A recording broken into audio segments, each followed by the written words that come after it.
ዘላለም የዘመኔ ሰው ነው እና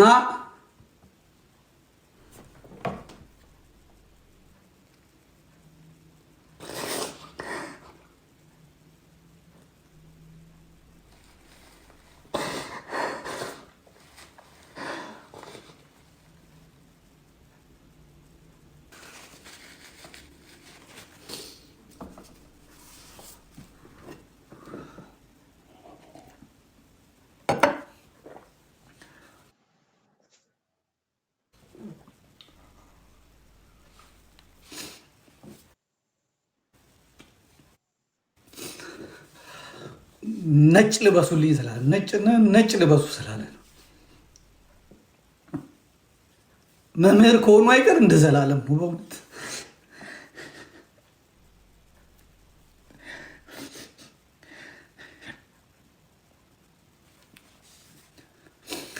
ብዙ ጊዜ እኔ አባቴ ሞቶም አላለቅስም፣ ሰዎች ሞተውም እንባ የለኝም። ግን ያንዳንዱ ሞት ያስቀናል።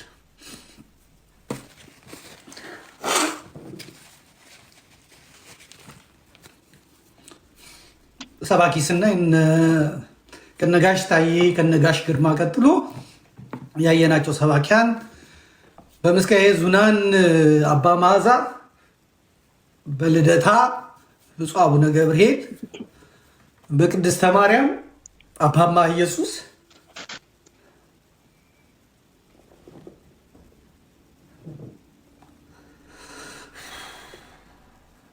በቀጨኔ መድኃኔዓለም እነ ባታይ ገብረ መስቀልም ከመጡ በኋላ በራሳቸው እውቀት በራሳቸው እንዴት ደክመዋል። ከዛ የወጣቶች የልጆች አገልግሎት ሲመጣ ግን መምህር ዘላለም ወንድሙ ሳይደክም ሳይፈራ ሳይሰለች ሳይንቅ ወንድሞችን በማቀራረብ በመቅረብ አዳሩ ሙሉውን ቤተክርስቲያን አውደ ምሕረት ላይ አድርጎ በእውነት አስተምሯል፣ አገልግሏል። ያለፉትን 30 ዓመታት ከአውደ ምሕረት ላይ የማናጠው ዑራኤል ሲሆን ዑራኤል፣ ገብርኤል ሲሆን ገብርኤል፣ ግሸን ሲሆን ግሸን፣ ኢየሩሳሌም ሲሆን ኢየሩሳሌም፣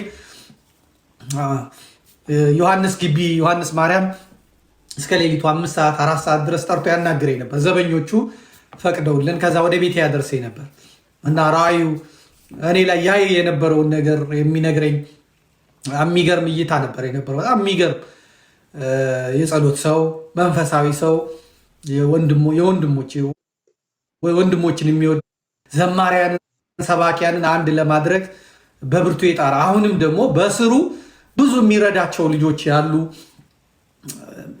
ቤት የዋሉትን ቤት የቀሩትን እነ ብፁዕ አቡነ ዮናስን አይነት ይሄድ የሚፈልጉትን ነገር የሚሰጣቸው ቤት የዋሉትን ቤተ ክህነቱ የረሳቸውን ሰዎች ራሱ የሚያስታውስ ምርጥ ወንድም ነው። አገልግሎቱ የሚያስቀና እና ዘመዴ ብዙ ከመጮሄ የተነሳ ደረቴን ያመኛል ይል ነበር። አሁን ደረቴን እያመመኝ ነው።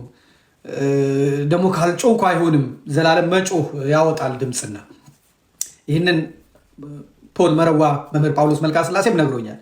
ስብከት ቀላል አይደለም እና በጣም ብዙ ኢነርጂ ይፈልጋል፣ ብጡ ድምፅ ያስወጣል እና ቀን በቀን ዓመት ከዓመት ወር ከወር እየጮኸ የእግዚአብሔርን መንግስት አገልግሏል። ብዙዎቹን ለንስሐ ለስጋው ደግሞ አብቅቷል።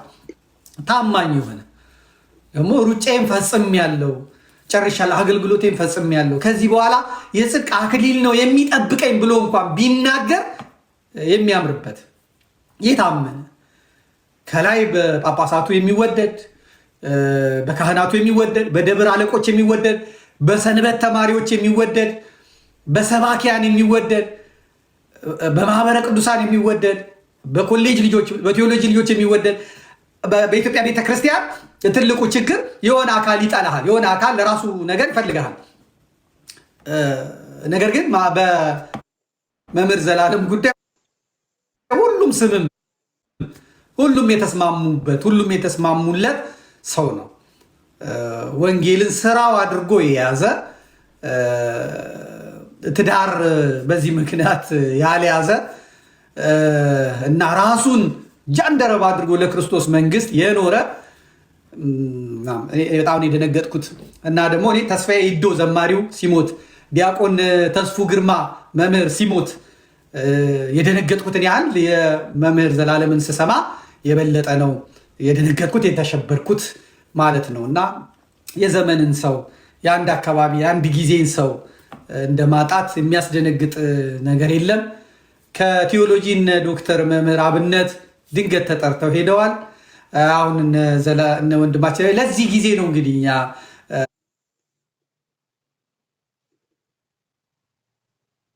ምድሪቷ አልበቃን ያለችው በተንኮል በመገፋፋት ቤተክርስቲያንን በማቆርቆዝ በማድከም ለጠላት አሳልፎ በመስጠት ፍዳችንን የምንበላው ለዚህ ጊዜ ነው። መምህር ዘላለም ስትሮክ ከዚህ በፊት አሞት ነበር፣ ድኗል። አሁንም አሜሪካን ሀገር ለአገልግሎት ተጠርቶ ነው ሄደው። እዛ ከደረሰ በኋላ ትንሽ አመመኝ አለ። ወደ ክሊኒኩ ወደ ሆስፒታሉ በእግሩ ነው ሄደው። እዛ ከደረሰ በኋላ ደሙ ነው ፕሬሸሩ ከፍ አለ አሉ። ከዛ ወደ እንትኑ ሳይገባ ነው እጃቸው ላይ ያረፈው። እንግዲህ ማዘን ለእኛ ነው፣ ማዘን ለራስ ነው። በመላው ኢትዮጵያ ዛሬ ከቅዳሴ በኋላ ተነግሯል። ይሄም መታደል ነው፣ መታደል ነው። ዲያቆን መኮንን ባረፈ ጊዜ መኮ የኛ ጓደኛ ባረፈ ጊዜ አሜሪካ ያለው ሕዝብ እንዴት ነው የሸኘው? እሱ ብቻ አይደለም፣ ታቦት ወጥቶ ነው የተቀበረው። ታቦት ወጥቶ ነው የተቀበረው። ወንድማችን መምህር መኮንን ፍጹም አገልጋይ ስለነበረ፣ ፍጹም ወንድሞች ወዳጅ ስለነበረ እኔ ሲያትል ሲሄድ እሱ ያለበት ሀገር ሩቅ ነው። ነገር ግን መኪና ነድቶ መጥቶ ሁሉን ትቶ ከእኔ ጋር ነው ሲያትል በቆየውበት ጊዜ አንድ ላይ ነው የቆየ ነው እና ያ ወንድም ታሞ ተሰቃይቶ አርፏል። ቤተክርስቲያንም ደግሞ በሚገባ ክብር ተቀብሏለች። ዛሬም መምህር ዘላለም ወንድሙን ቤተክርስቲያን ከዚህ በላይ አድርጋ ሙሽራ አድርጋ ለሌሎቹም ሰባኪያን ለሌሎቹም አገልጋይ ተስፋ አለን እንዲሉ ቤተክርስቲያን እንዲህ ነው ወይ የምትቀበለን እንዲሉ ከፍ ባለ ክብር ይችን ምድር ሲሰናበት ቢሸኙት በጣም ደስ ይለኛል። ይደረጋልም ብዬ አምናለሁ፣ ተስፋ አደርጋለሁ። የእንትኑ ወጥቷል። የሽኝቱ እንትን ወጥቷል። እሱን አነብላችኋለሁ። ቀረብ አድርግልኝ። በርዕሰ አድባራት ደብረ ሰላም ቅድስት ማርያም የኢትዮጵያ ኦርቶዶክስ ተዋሕዶ ቤተክርስቲያን ያገለገለህን ሰው ሞት ቸል አትበል፣ ምርር ብለህ አልቅስለት፣ አጽንተህም እዘንለት፣ እንደ አገሩ ልማድ አልቅስለት። ስለ አገሩ ልማድ 1 ቀን 2 ቀን አልቅስለት። የብስጭት ሐዘን ኃይል የሚያደክም ስለሆነ በብስጭት ሐዘን እንዳይገባ ከዚህ በኋላ ለቅሶህን ተው ይላል መጽሐፈ ሲራክ ምዕራፍ 38 ቁጥር 16-18። የመምህር ዘላለም ወንድሙ ወልደ ሰማዕት ክቡር አስከሬን ሽኝት በተመለከተ የተዘጋጀ መርሃ ግብር ነው። እሁድ የካቲት 29 2018 ዓ.ም ማርች 8 ማለት ነው በዋሽንግተን ዲሲ እና አካባቢው ሀገረ ስብከት ባሉ አብያተ ክርስቲያናት ጸሎተ ፍትሐት ይደርሳል። እሁድ ከቅዳሴ በኋላ ርዕሰ አድባራት ደብረ ሰላም ቅድስት ማርያም ቤተክርስቲያን ቅጽር ግቢ በላይኛው መኪና ማቆሚያ የአካባቢው አድባራትና ገዳማት አገልጋዮች እና ህዝበ ክርስቲያኑ ተሰብስበው ሀዘናቸውን ይወጣሉ። ሰኞ የካቲት 30 ቀን 2018 ነገ ማለት ነው ማርች 9 ከ12 ፒኤም ከቀኑ 4 ፒኤም ሰዓት ጀምሮ በላይኛው ትሬለር ለቅሶ መድረስ ለሚፈልጉ ሁሉ ቦታው ክፍት ይሆናል። ሰኞ የካቲት 30 2018 ማለት ነው። ሰኞ ከቀኑ 4 ሰዓት እስከ 7 ሰዓት የአካባቢው አድባራትና ገዳማት አገልጋዮች እና ህዝበ ክርስቲያኑ ተሰብስበው በሰርክ ጸሎትና በትምህርተ ወንጌል በጧፍ ማብራት ስነስርዓት ሲዘከር ያመሻል። ሰኞ ከምሽቱ 7 ሰዓት ክቡር አስከሬኑ ወደ ቤተ ክርስቲያን ይገባል።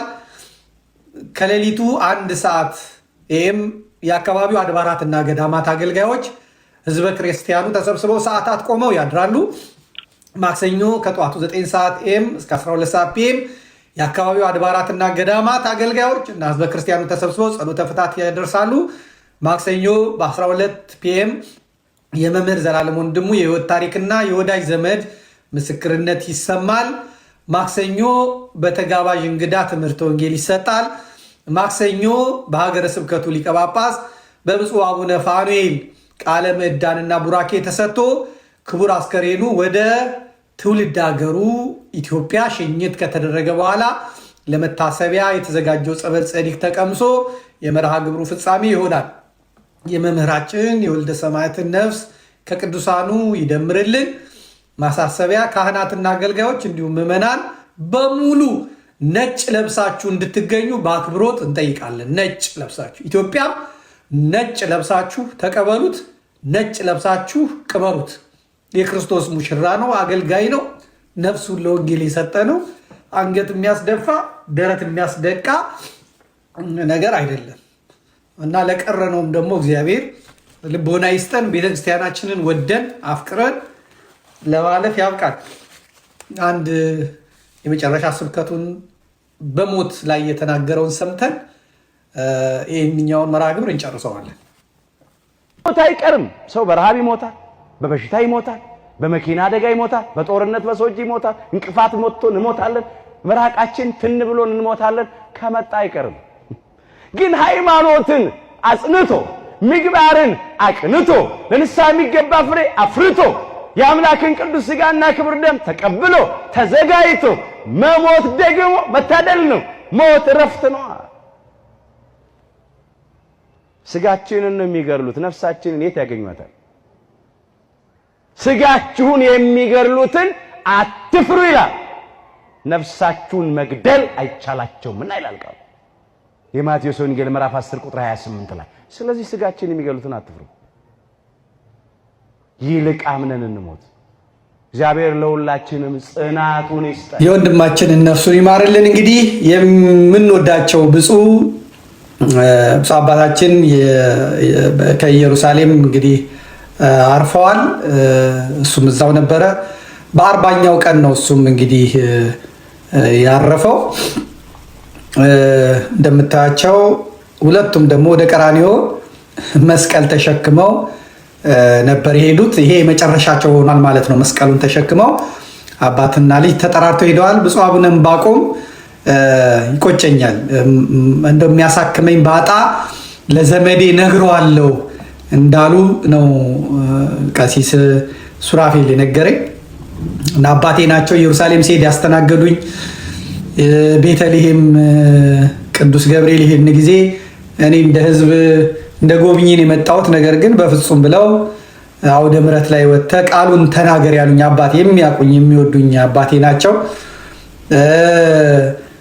ሰዎች እንኳን እዛ ሄደው እንደው ዘመድኩን ነው በሉ ብያቸው የኔን ወዳጆች በጣም የሚያስተናግዱልኝ አባት ነበሩ። እንግዲህ የብፁዕ አባታችን በረከታቸው ይደርብን። ወንድማችንም ደግሞ በአብርሃም በያዕቆብ በይስሐቅ እቅፍ ያኑርልን።